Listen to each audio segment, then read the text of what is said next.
In this week's episode, we're going to be talking to Dooley, who's going to touch on the topics of self-love, music, and acceptance. So stay tuned.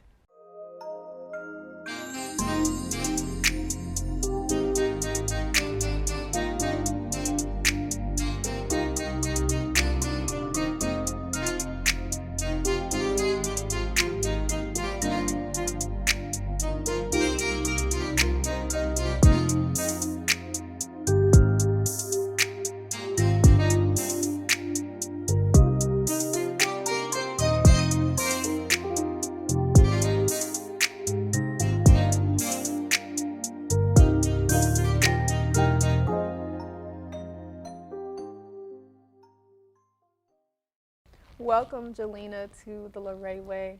I'm so excited to have you here to Thanks talk for having about me. music, your music journey, self-love, and all of those important topics that you have gone through and kind of learned from. And I know that you have a lot to share with this audience. So I thank you for coming on the show and being willing to talk about those things. Yeah. But firstly, you started music or you started performing at the age of 9. What made you fall in love with music originally? So, originally, music has just always kind of like been in my household. My grandmother sings, my mom sings. As much as she denies it, my mom does sing. My mom is a singer. So, that's just kind of always been something that's just been in my household, like just our musical family pretty much. Mm-hmm. Yeah. I'm gonna need to hear her sing because I didn't know that. Yeah. So you were passionate about singing, but not writing. You even said your family made you, they forced you to write, which is hilarious. Girl. But when did you start kind of pushing yourself to write music more?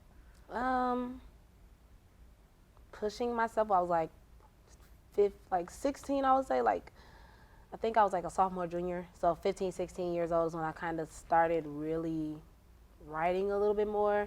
But when I really became interested in writing is kind of when I started doing remixes and things of that nature. So I'm trying to think the Tory Lanez remix. I did that, the Proud Family remix. But I remixed a lot of songs, and that's what made me really want to start writing more because I was remixing instead of just writing my own lyrics, because I kind of felt out of place when I would write my own lyrics because I just didn't have a lot of experience. I didn't feel like I knew what to talk about. But then when I was able to base it off of someone else's song, it just changed the words here and there. I was like, oh, I can do this. Yeah, so it got easier. And you just released an EP. I did. So tell us about that and what inspired it. So I kind of always wanted to do acoustic vibes. I just like it. It kind of just really gives me the R&B feel, or an R&B vibe when I hear acoustic music, or when you hear a song that is a radio edit and then they do an acoustic version to it. I'm I want to do an entire acoustic EP. I can't remember what artist I heard do an acoustic EP, so that's why I'm they kind of were my inspiration. I wish I knew who it was, but I don't remember. I'm so sorry. But they were my inspiration when it came to actually doing the acoustic EP. So I worked with my friend Joe. He kind of was just playing the guitar, and I was telling him I've always wanted to do an acoustic EP. I think that would be kind of cool.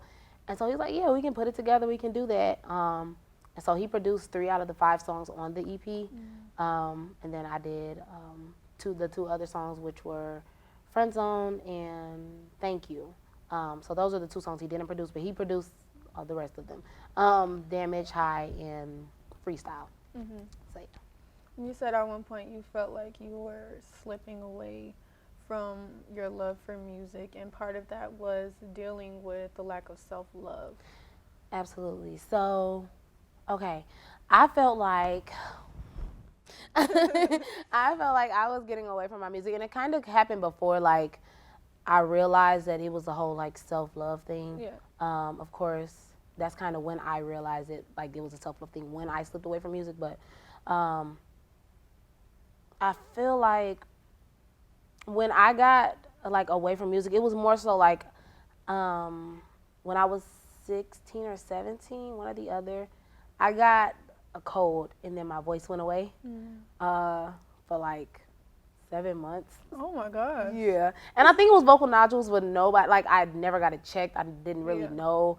So I really just didn't have a voice for that long. Like, I don't really know what it was. Nobody really knows what it was. But like, my voice was gone. My voice was, like, almost completely gone for, like, a whole month. And then it kind of, like, started to come back. But I didn't sing for that entire time. And I used to, like, go to auditions all the time. I used to perform all the time. Like, I was doing a lot of stuff, like, back to back to back from, like, the age of, like, 12 to 16. So it was just like, I'm always doing stuff. I'm always practicing. But then when that happened to my voice, I couldn't practice. I couldn't do anything because it was just like, okay, I don't want to make it worse. And then that's kind of where the insecurity came in, when I'm just like, I don't sound the same. I don't really know how to sing anymore. Like, I was like, nobody's really gonna like my voice. So I didn't really want to perform much. I still wrote Lonely. Like, I believe I was like 17, 18 when I wrote Lonely. I love that song. Thank you. I wrote that song, but I didn't really like the way I performed it or anything. But when I was like 18, 19 is when I started to realize, like, you don't really love yourself, because what you're passionate about, the things that you love to do, you don't love doing it anymore. And that's me. And I really feel like music is me. So if I'm not doing what I love to do, or if I'm not doing what really pleases me, then I don't think I was just like, yeah, you don't really love yourself anymore, girl, because what are you doing? So. And what would you say that self-love really is to you? What does that mean? Self-love, I don't know, because it's, people have their own perspective of it. But I just always feel like self-love is knowing yourself and accepting yourself and always wanting the best for yourself. Of course, not having, like, I wouldn't say unobtainable goals, but just literally knowing yourself to know what is for you and what's not for you. So, kind of. I know part of you defining that when we talked earlier, you said knowing who you are and accepting yourself, as well as not accepting the things that really don't make you who you are. Right. So, like, accepting, becoming your better self. Right. Yeah. Yeah. So that I really absolutely do feel that when you do accept things that just aren't for you, things that that don't benefit you, that you're not passionate about, when you pour into those things, and I wouldn't even say negative things, just things that aren't for you, because if you don't know yourself, of course you can't really love yourself, right? So if you, of course, know what you like and know, you can start to feed into those things. You can start to make those things blossom, and pour into the things that are passionate about you, that you're passionate about. But if you pour into those things that aren't for you, that don't benefit you, that you notice, are red flags, and you still are like, well, we can see, and I can try, and, beat around the bush to see what happens. It's kind of like you are really damaging yourself, not just, like, your mental health. Sometimes your mental health can affect your physical health. So it's a lot of things that pour into self-love. Yeah. Today I'm here with Callan. And Iris. And my question for you is, what does self-love mean to you? I feel like self-love means accepting yourself for who you are and not who you, like, want to become. I feel like I would say, like, that exact same thing. I'm not even kidding. Well, it's a great answer, so it's okay. You can share. Today I'm here with Bree. It means taking care of myself, making sure that I'm okay on a day-to-day basis, and reaching out to my friends when I need help. Okay. Thank you. Today I'm here with Lauren. I think self-love to me is when you love yourself for all the goods and the bads, and you take yourself as a whole and try to make yourself better. And speaking of acceptance, you were dating a guy who wasn't really the man of God you thought he was, and you realized, you were accepting less than what you deserve. Right. From then, what did you do? I left him. Had to check him up too, got to go. But no, I left him alone, and then I started to kind of do some self-evaluating. And that's when I kind of, like, realized, like, I kind of knew already, but I was in denial, of course, because that's not what I wanted. That's not what I wanted to hear from myself. That's not what I wanted anybody else to tell me. And I am kind of stubborn, so if my parents, if my friends were to tell me, or my parents were to say, but my parents really didn't say much, but if my friends were to tell me like, yeah, I don't think he's good for you, I'm not trying to hear that, because you know what? I know him. You don't know him. I know him. You don't know him. You don't know what we have going on. I'm only telling you the bad. Blah blah blah. So that was my whole phase of denial, and then I kind of got into like, okay, take some accountability. This is partially your fault, And so I just had to leave him alone altogether. Yeah, and it's been that ever since. And after that relationship, did your self-love still suffer, or were you was that the moment where you kind of took that under control and started to develop that for yourself? Yeah, that's when it kind of happened. Of course, like after I've started to take more accountability, when I started actually like realizing and doing some self-evaluating, that's when I started to actually feel like, okay, yeah, you do love yourself because you're doing these things. You're doing things that you're passionate about. I started writing again. Like I said, I never really liked writing, but I do now. I don't know. Like I would literally sit for hours and just listen to beats play, or literally just start coming up with lyrics and sing a melody, and like I have to record it on my phone real quick. Like I'll pull out my voice memos and record it. And when I started doing things like that again is when I realized I'm doing what I love. I do love myself. When I didn't have to have my mom tell me 300 times, hey, you didn't put a video out. Hey, what are you doing? You have music out. What are you doing? What are you doing? So things like that. Yeah. And what advice would you give someone who is struggling to love themselves enough to not accept certain behaviors from other people? So what advice could I give someone to love themselves? I mean, honestly, and it's the same thing that everybody says, notice red flags, especially when you're dealing with someone else. So when you're in a relationship, whether it's a friendship or an actual like romantic relationship, notice red flags, or even a familial, like, your family. Notice red flags, notice things that are, I hate this word, but I mean, it kind of just, everybody knows, toxic. Start to notice those things so that you can figure out a way to step away, because it is hard to break that attachment when you are so like heavily involved with someone. And you've been dealing with them for, a certain amount of time, or you just, really feel like you love that person, or you have love for that person. You don't want to just cut it off, and it's hard to just go cold turkey cut anybody off, So you kind of just have to learn how to start weaning people off, or weaning yourself off of people or situations to get back to what you love, and really start, again, self-evaluating. I've been doing self-evaluating for a long time. I feel like since I was a kid, like I would sit and think like, what do I need to do? What do I need to do? What is it about me that I need to change? And for a while that stopped. So that's another thing that kind of tied into like, oh, I don't really love myself, blah, blah, blah.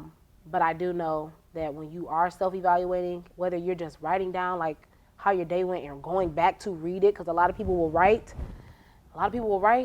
and not read, and that's a problem. Like you have to write and read it over so you know what you're going through in that moment. So I don't know. My biggest suggestion would be to do some self-evaluating and borderline come up with a game plan so you can try to get away from that and to avoid it in the future. Yeah. And another thing that stood out to me that you told me was that you feel like self-love really started when you built your relationship with God. Yeah. And absolutely. how that kind of transferred over. So, like I said, I was dealing with him, and he wasn't really a man of God, and it wasn't really something. I kind of stopped going to church. I didn't really I wasn't really a heavy Bible reader, but I wasn't really even doing my Bible plans or anything like that. So it kind of got to the point where I'm just like, I kind of feel like I completely, not blocked God off, but I kind of was just ignoring everything because I was so heavily involved with somebody that I wanted to so much. And so so eventually, of course, after I broke up with him, I kind of just started to build that relationship with God again. Started going to church more, or even watching online sermons of my church, and looking at, reading my Bible more, doing my Bible plans again, things of that nature. So when I started to build that relationship with God, it's just the more I felt like I am loved from God is the more I feel like I loved myself. And it's kind of hard to explain when people don't really understand it, but when you seek God, you do, of course, feel that love. You do feel loved. you don't feel empty. Like, you know, when you break up with somebody that you really like, you start to feel like, oh my gosh, you know, I'm all alone, da da da da. But when you seek God, you get that fulfillment from Him. You don't feel lonely anymore. And I've really been like, that's really been my biggest thing. Like, when I started seeking God, I didn't feel lonely anymore. I didn't feel like, oh my gosh, I don't know what I'm going to do. This single life is boring. Whoopity whoopity woo. You know how everybody gets on social media, I hate being single. Like, I literally was just like, no, I'm okay. Like, I'm okay. Whatever God gives me is fine. So when I started seeking God is when I started really feeling like I'm loved, and I started loving myself more because I was able to hone in on what it was that God has in my path for me, if that makes sense. Yeah, that makes sense for sure. Yeah. And I know that's gonna buzz somebody because breakups are rough. I know. They really are. Yeah. And if you don't have God, like, it's really hard to go through by yourself. I mean, He's always with us, but we don't always tap into that. Exactly. So that's really key that you say that, like, self-love starts with loving God. We can't love then we're going to exalt ourselves. If we just talking about self-love, we're going to put ourselves up here. Exactly. But we need to be down here, and God is up here. So, yeah. Yeah. I love that. So thank you so much for being willing to come and share that. And make sure that you guys go and check out her EP. What is the title again? Predicated. Yes. Predicated EP. Yes. On all platforms. Yep. Okay. All streaming platforms. Yeah, go check that out under the name Jelena. Yep. Thank you so much for being on the Larae Way. And thank you for having me again. Thanks again for tuning in to this week's episode. Make sure to follow us on all social media platforms at the Larae Way. And if you have a story to share, send us an email at casting@thelaraeway.com or tag us in your post with the hashtag #ShareYourStory. See you next week.